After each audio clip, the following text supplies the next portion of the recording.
অনেক দিন আগের কথা। এক গভীর বনের ধার ঘেঁষে বয়ে চলেছিল একটি খরস্রোতা নদী। নদীটি ছিল ভীষণ চওড়া আর গভীর। সেই নদীর পাড়েই বাস করত 4 প্রতিবেশী। তারা কেউ কারো বন্ধু ছিল না, বরং সবাই সবার থেকে নিজেকে শ্রেষ্ঠ মনে করত। প্রথমজন হল চিম্পু, এক অত্যন্ত চঞ্চল বানর। সে সারা দিন এক গাছ থেকে অন্য গাছে লাফিয়ে বেড়াত। তার দাবি ছিল, এই বনে আমার মতো দ্রুত কেউ নেই। দ্বিতীয়জন ঈশান, এক বিশাল ডানাওলা ঈগল। সে মেঘের উপর দিয়ে উড়ে যেত আর তার তীক্ষ্ণ দৃষ্টি দিয়ে মাটির ধূলিকণাও দেখতে পেত। সে গর্ব করে বলত, আমি আকাশের রাজা, আমার নজর এড়ায় এমন সাধ্যকার।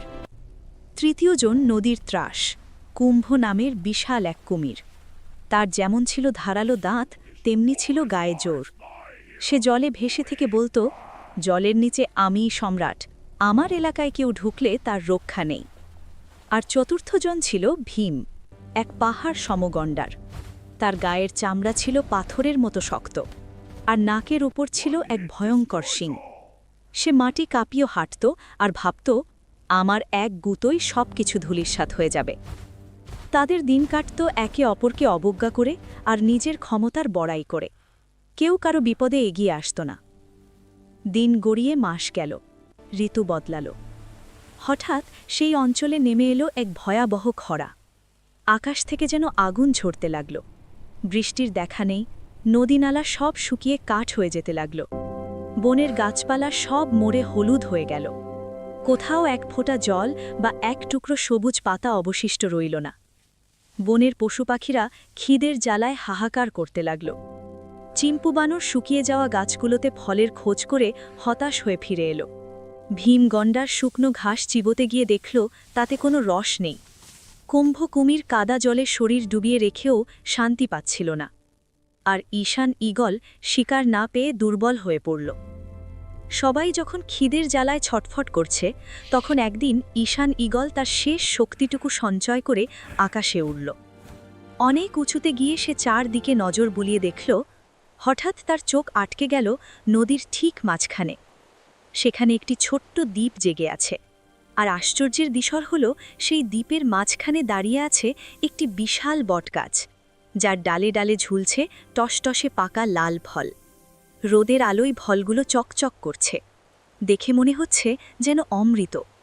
ঈশান দ্রুত নিচে নেমে এসে সবাইকে খবরটা দিল, বন্ধুরা, বাঁচার উপায় পাওয়া গেছে, নদীর মাঝখানের দ্বীপে প্রচুর ফল আছে। খবরটা শুনে সবার চোখে আশার আলো জ্বলে উঠল। কিন্তু পর মুহূর্তেই তাদের মুখে চিন্তার ছায়া নেমে এলো। কারণ খরা হলেও নদীর মাঝখানের স্রোত ছিল এখনও প্রচণ্ড তীব্র এবং গভীর। শুরু হলো তাদের একার লড়াই।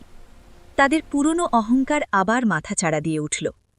ঈশান ঈগল বলল, তোমাদের কারও দরকার নেই, আমি একাই গিয়ে ফল নিয়ে আসব। সে উড়ে গেল দ্বীপে, কিন্তু কাছে গিয়ে দেখল ফলের থোকাগুলো এক একটা কাঁঠালের মতো বড় আর ভারী। সে ঠোঁট দিয়ে বোটা ছিঁড়তে পারল বটে, কিন্তু এত ভারী ফল নিয়ে সে আকাশে উড়তেই পারল না। বারবার চেষ্টা করে সে ক্লান্ত হয়ে ফিরে এলো। তা দেখে ভীম গণ্ডার হেসে বলল, তোমার দ্বারা হবে না, শক্তি লাগে, শক্তি, আমি গিয়ে সব গাছ উপড়ে নিয়ে আসব। ভীম জলে নামতে গেল, কিন্তু নদীর স্রোত এত বেশি ছিল যে বিশাল গণ্ডারও ভেসে যাওয়ার উপক্রম হল। সে সাঁতার জানত না, তাই ভয়ে জল থেকে উঠে এলো। চিম্পু বানর বলল, আরে বুদ্ধি লাগে, আমি গিয়ে ফল পেড়ে খাব। সে লাফ দেওয়ার জন্য তৈরি হল, কিন্তু জল এতটাই চওড়া ছিল যে কোনো মতেই এক লাফে দ্বীপে যাওয়া সম্ভব নয়। সে হতাশ হয়ে গালে হাত দিয়ে বসে পড়ল। সবশেষে কুম্ভ কুমির বলল, তোরা সবাই সরে যা, জল আমার রাজত্ব। সে অনায়াসেই সাঁতরে দ্বীপে পৌঁছে গেল। কিন্তু হায়, সেই দ্বীপের সেই গাছটি ছিল অনেক উঁচু আর মসৃণ। কুমিরের ছোট হাত পা দিয়ে সেই গাছে চড়া ছিল অসম্ভব। সে গাছের নিচে বসে ফলের দিকে লোলুপ দৃষ্টিতে তাকিয়ে রইল, কিন্তু একটা ফলও তার নাগালে এলো না। চারজনই যখন চার দিক থেকে ব্যর্থ হল, তখন তারা নদীর পাড়ে গোল হয়ে বসল। সবার পেটে আগুন, চোখে হতাশা। সন্ধে ঘনিয়ে আসছে।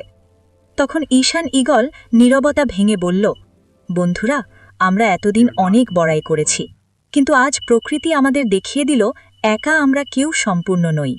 আমার ডানা আছে কিন্তু শক্তি নেই, ভীমের শক্তি আছে কিন্তু জলে নামার ক্ষমতা নেই, কুম্ভের সাঁতারের জোর আছে কিন্তু গাছে চড়ার সাধ্য নেই, আর চিম্পু গাছে চড়তে পারে কিন্তু জল পেরোতে পারে না। চিম্পু বানর মাথা নিচু করে বলল, তুমি ঠিকই বলেছ ঈশান, আমরা যদি না খেয়ে মরতে না চাই তবে আমাদের অহংকার ছাড়তে হবে। ঈশান তখন একটি পরিকল্পনা দিল।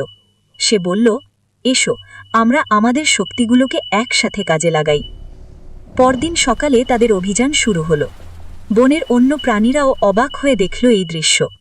পরিকল্পনা অনুযায়ী কুম্ভ কুমির চিম্পু বানরকে তার পিঠে বসিয়ে নিল। চিম্পু ভয়ে ভয়ে বলল, কুম্ভ ভাই, ফেলে দিও না যেন। কুম্ভ হেসে বলল, ভয় নেই বন্ধু, শক্ত করে ধরে বসো। সে প্রবল স্রোত কেটে চিম্পুকে নিয়ে দ্বীপের দিকে রওনা দিল। উপর থেকে ঈশান ঈগল পাহারাদারের কাজ করতে লাগল। জলের নিচে কোনো বড় মাছ বা বিপদ আছে কিনা তা সে আগে থেকে দেখে কুম্ভকে সংকেত দিতে লাগল। কুম্ভ, ডানে যাও, ওখানে ঘূর্ণিপাক আছে। আকাশ থেকে ভেসে আসত ঈশানের নির্দেশ। দ্বীপে পৌঁছানোর পর চিম্পু এক লাফে কুমিরের পিঠ থেকে নেমে তর তর করে গাছে উঠে গেল। সে পাকা ফলের থোকাগুলো ছিঁড়ে ছিঁড়ে নিচে ফেলতে লাগল। কুমির সেই ফলগুলো নিজের পিঠের ওপর জমা করতে লাগল। ফিরে আসার সময় ঈশান আবার পথ দেখাল। কুমির সাবধানে ফলগুলো নিয়ে নদীর পাড়ে ফিরে এলো। কিন্তু পাড়ে তখন আরেক বিপদ। ফলের সুগন্ধ পেয়ে বনের কিছু লোভী শিয়াল আর হায়েনা সেখানে জড়ো হয়েছে ফলগুলো চুরি করার জন্য। ঠিক তখনই সেখানে এগিয়ে এলো ভীম গন্ডার। সে তার বিশাল শরীর আর শিং বাগিয়ে এমন এক হুঙ্কার দিল যে শিয়াল হায়নার দল ভয়ে ল্যাজ গুটিয়ে পালালো। ভীম পাহারায় দাঁড়িয়ে লইল যাতে কেউ তাদের খাবারে ভাগ বসাতে না পারে। অবশেষে সব ফল নিরাপদে এক জায়গায় জমা করা হলো। চার বন্ধু ঈগল, বানর, কুমির আর গন্ডার একসাথে গোল হয়ে বসল। তারা পেট ভরে সেই সুস্বাদু রসালো ফল খেল। তাদের মনে হলো জীবনে এত সুস্বাদু খাবার তারা আর কখনো খায়নি। খাওয়া শেষে ভীম গন্ডার তৃপ্তির ঢেকুর তুলে বলল, সত্যি ঈশানের নজর আর কুমিরের সাহায্য না থাকলে আজ না খেয়েই মরতে হতো। চিম্পু বানর বলল, আর ভীম ভাই পাহারা না দিলে আমরা শান্তিতে খেতেই পারতাম না। কুম্ভ বলল, আর চিম্পু গাছে না উঠলে ফলগুলো পারত কে? সেদিন গোধূলি বেলায় নদীর পাড়ে বসে তারা বুঝতে পারল এক পরম সত্য। আকাশ, জল বা স্থল যেখানেই যার শক্তি থাকুক না কেন, বিপদের সময় মিলেমিশে কাজ করলেই কেবল সাফল্য আসে। সেই দিন থেকে তাদের অহংকার ধুয়ে মুছে গেল। ঈগল, বানর, কুমির আর গন্ডার হয়ে গেল পরম বন্ধু। বনের সবাই তাদের এই বন্ধুত্বের উদাহরণ দিতে লাগল।